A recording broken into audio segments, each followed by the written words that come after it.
Hi ಎಲ್ಲರಿಗೂ ನಮಸ್ಕಾರ. ಅಪ್ಪೀಸ್ ಕುಕ್ಕರಿಗೆ ಸ್ವಾಗತ. ಇವತ್ತು ನಿಮ್ಗೆ ಸಿಂಪಲ್ ಆಗಿ ಒಂದು ಸ್ವೀಟ್ ರೆಸಿಪಿಯನ್ನ ಮಾಡೋದು ಹೇಗೆ ಅನ್ನೋದನ್ನ ತಿಳಿಸ್ಕೊಡ್ತೀವಿ. ಇದಕ್ಕೆ ಬೇಕಾಗಿರುವಂತದ್ದು ಹೆಲ್ದಿ ಆಗಿರುವಂತಹ ರಾಗಿಯಿಂದ ಮಾಡುವಂತಹ ಟೇಸ್ಟಿ ಆದಂತಹ ಅದ್ಭುತವಾದಂತಹ ಸ್ವೀಟ್ ಮಾಡೋದು ಹೇಗೆ ಅನ್ನೋದನ್ನ ತಿಳಿಸ್ಕೊಡ್ತೀನಿ. ಜಸ್ಟ್ ರಾಗಿ, ಬೆಲ್ಲ, ಸ್ವಲ್ಪ ತುಪ್ಪ, ಕಾಯಿ ಇಷ್ಟಿದ್ರೆ ಸಾಕು. ಹೇಗ್ ಮಾಡೋದು ತಿಳಿಸ್ಕೊಡ್ತೀನಿ, ಬನ್ನಿ. ಹಾಗಾದ್ರೆ ಇನ್ಯಾಕ್ತಡ. ಆದ್ರೆ ಅದಕ್ಕಿಂತ ಮುಂಚೆ ನಮ್ಮ ಚಾನೆಲ್ ಅನ್ನ ಇನ್ನೂ ಕೂಡ ಸಬ್ಸ್ಕ್ರೈಬ್ ಆಗಿಲ್ಲ ಅಂತಂದ್ರೆ ಈ ಕೂಡಲೇ ಸಬ್ಸ್ಕ್ರೈಬ್ ಆಗಿ, ಅದೇ ರೀತಿಯಾಗಿ ಪಕ್ಕದಲ್ಲೇ ಬೆಲ್ ಐಕಾನ್ ಇರುತ್ತೆ, ಅದನ್ನ ಕ್ಲಿಕ್ ಮಾಡೋದನ್ನ ಮರಿಬೇಡಿ. ಯಾಕಂತ ಅಂದ್ರೆ ನಾವು ಹಾಕಿರುವಂತಹ ವಿಡಿಯೋದ ನೋಟಿಫಿಕೇಶನ್ ಬೇಗನೆ ನಿಮ್ಮನ್ನ ರೀಚ್ ಆಗ್ಬೇಕು ಅಂತ ಅಂದ್ರೆ ಪಕ್ಕದಲ್ಲೇ ಇರುವಂತಹ ಬೆಲ್ ಐಕಾನ್ ಅನ್ನ ಕ್ಲಿಕ್ ಮಾಡಬೇಕು. ಬನ್ನಿ ಹಾಗಾದ್ರೆ ಮೊದಲಿಗೆ ರಾಗಿ ತಗೊಂಡಿದ್ದೀನಿ. ಈ ರಾಗಿನ ನೀಟಾಗಿ ಒಂದು 7 ರಿಂದ 8 ಸಲ ತೊಳ್ಕೊಂಡಿದ್ದೀನಿ. ನಾನು ಆಲ್ರೆಡಿ ತೊಳೆದಿಟ್ಕೊಂಡಿದ್ದೀನಿ. ಇದನ್ನ ಏನ್ ಮಾಡ್ಬೇಕು ಅಂತ ಅಂದ್ರೆ ನೀರನ್ನ ತೆಗೆದು ಮಿಕ್ಸಿ ಜಾರಿಗೆ ಹಾಕಿ ರುಬ್ಕೊಬೇಕು. ರಾಗಿ ಹಾಲು ಬೇಕಾಗತ್ತೆ, ರುಬ್ಕೊಳ್ಳೋಣ. ಅದಕ್ಕೆ ತೊಳೆದಿಟ್ಕೊಂಡಿದ್ದಂತಹ ರಾಗಿನ ಜಾರಿಗೆ ಹಾಕೋತಾ ಇದ್ದೀನಿ. ಇದನ್ನ ಮಿಕ್ಸಿಯಲ್ಲಿ ರುಬ್ಬೋದಕ್ಕಿಂತ ಊರ್ ಕಡೆ ಎಲ್ಲ ಕಡೆ ಕಲ್ಲಿರುತ್ತಲ್ಲ, ಕಲ್ಲಲ್ಲಿ ರುಬ್ಕೊಳ್ತೀವಲ್ಲ, ಅದು ತುಂಬಾ ಒಳ್ಳೇದು. ಬೇಗ ಅಂದ್ರೆ ರಾಗಿ ಹಾಲನ್ನ ತೆಗಿಬೋದು. ನಮಗೆ ಯಾವ ರೀತಿ ಬೇಕೋ ಆ ರೀತಿಯಾಗಿ ಸಿಗುತ್ತೆ. ಆದ್ರೆ ಬೆಂಗಳೂರಲ್ಲೆಲ್ಲ ಕಡೆ ಕಲ್ಲು ಎಲ್ಲಿ ಸಿಗುತ್ತೆ ಅಲ್ವಾ, ಹಾಗಾಗಿ ನಾನು ಮಿಕ್ಸಿಯಲ್ಲಿ ರುಬ್ಕೋತಾ ಇದ್ದೀನಿ. ನಿಮ್ಗೆ ರಾಗಿಯಲ್ಲಿ ಸಿಗುವಂತಹ ಪೋಷಕಾಂಶ ಬೇರೆ ಯಾವ್ದ್ರಲ್ಲೂ ಸಿಗಲ್ಲ. ಅಷ್ಟು ಪೋಷಕಾಂಶ ನಿಮ್ಗೆ ರಾಗಿಯಲ್ಲಿ ಸಿಗುತ್ತೆ. ಮಕ್ಕಳಿಗೆ ಈ ರೀತಿಯಾಗಿ ಸ್ವೀಟ್ ರೆಸಿಪಿ ಮಾಡ್ಕೊಡೋದ್ರಿಂದ ತುಂಬಾ ಇಷ್ಟಪಟ್ಟು ತಿಂತಾರೆ.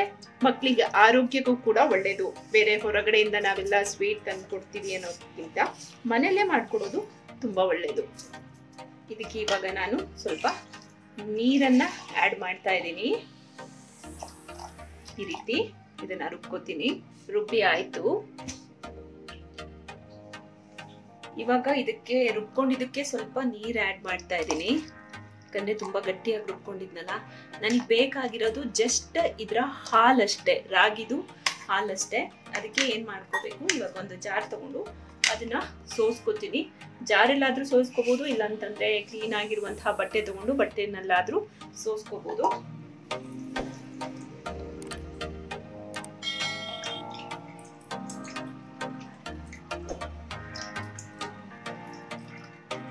ಇದು ವೇಸ್ಟ್ ಇರುತ್ತಲ್ಲ ಅದನ್ನೆಲ್ಲ ತೆಗಿಬೇಕು. ಬರೀ ನನ್ಗೆ ಹಾಲು ಮಾತ್ರ ಬೇಕಾಗಿರೋದ್ರಿಂದ ಈ ತರ ಮಾಡ್ಕೊತಾ ಇದ್ದೀನಿ.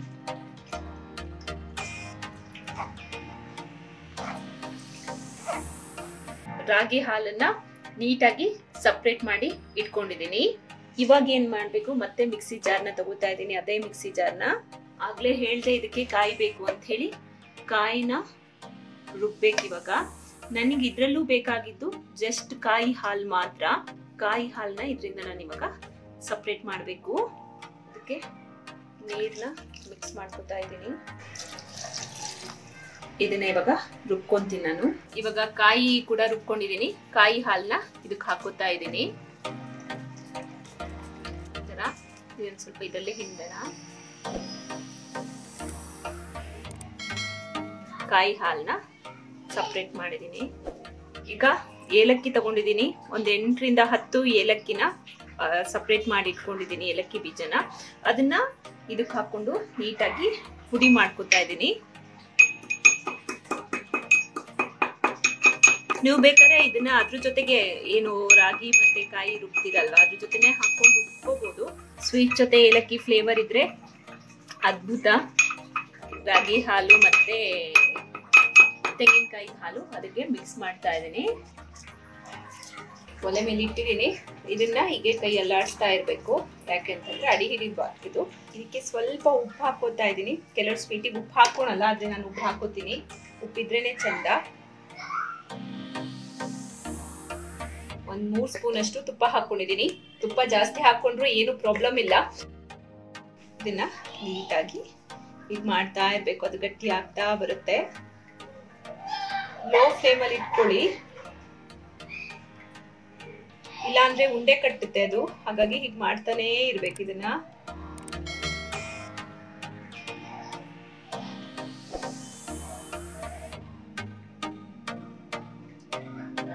ಈಗ ಇದಕ್ಕೆ ಸ್ವೀಟ್ ಬೇಕಲ್ಲ, ನಾನು ಸ್ವೀಟು ಬೆಲ್ಲನ ಯೂಸ್ ಮಾಡ್ತಾ ಇದ್ದೀನಿ. ನೀವು ಬೇಕಾದ್ರೂ ಸಕ್ಕರೆನೂ ಯೂಸ್ ಮಾಡಿ ಪರವಾಗಿಲ್ಲ, ಆದರೆ ಸಕ್ಕರೆ ಆರೋಗ್ಯಕ್ಕೆ ತುಂಬ ಒಳ್ಳೇದಲ್ಲ. ಹಾಗಾಗಿ ನಾನು ಬೆಲ್ಲನ ಯೂಸ್ ಮಾಡ್ತಾ ಇದ್ದೀನಿ. ಹೀಗೆ ಹಾಕ್ಬಿಡೋದು. ತುರ್ದು ಬೇಕಾದ್ರೂ ಹಾಕೋಬಹುದು, ಇದು ಬಿಸಿ ಇದರಲ್ಲೇ ಮೆಲ್ಟ್ ಆಗುತ್ತೆ.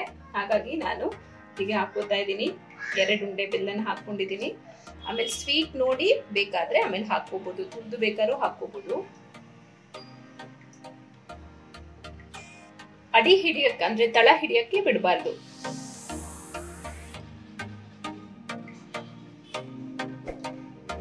ಚಿಕ್ಕ ಉರಿಲಿ ಈ ರೀತಿಯಾಗಿ ತಿರ್ಸ್ತಾ ಇರ್ಬೇಕಲ್ಲ, ಇದೇ ನಿಮಗೆ ಸ್ವಲ್ಪ ಟೈಮ್ ಹಿಡಿಯುತ್ತೆ.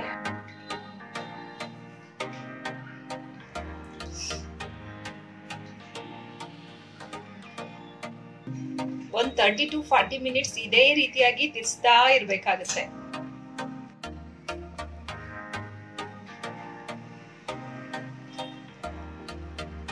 ಈಗ ಇದು ರೆಡಿ ಆಗಿದೆ. ಇದನ್ನ ಇವಾಗ ನಾನು ಒಂದು ಪ್ಲೇಟಿಗೆ ಹಾಕೋಬೇಕು. ಅದಕ್ಕೆ ಮೊದಲಿಗೆ ನಾನು ಅದಕ್ಕೆ ಪ್ಲೇಟಿಗೆ ಸ್ವಲ್ಪ ತುಪ್ಪ ಹಾಕೋತಾ ಇದ್ದೀನಿ. ಎಲ್ಲ ಕಡೆ ತುಪ್ಪ ತಾಕು ಮಾಡೋಣ. ಇವಾಗ ಇದು ಮಾಡ್ಕೊಂಡಿದ್ದೀವಲ್ಲ, ಇದನ್ನ ಪ್ಲೇಟಿಗೆ ಹಾಕೋಬೇಕು. ನೀಟಾಗಿ ಈ ತರ ಹಾಕೋಬೇಕು.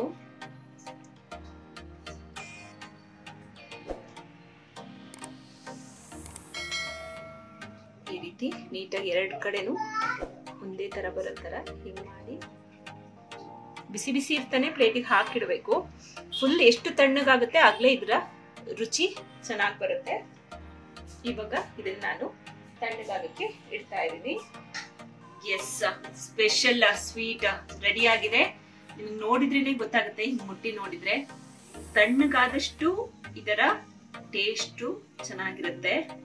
ನೀಟಾಗಿ ಪೀಸ್ ಮಾಡ್ಕೊತೀನಿ. ನೋಡಿ ಎಷ್ಟು ನೀಟಾಗಿ ಬರ್ತಿದೆ ಅಂತ.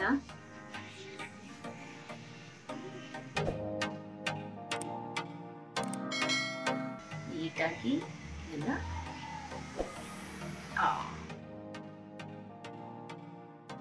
ಇಷ್ಟು ಚೆನ್ನಾಗಿದೆ ನೋಡಿ.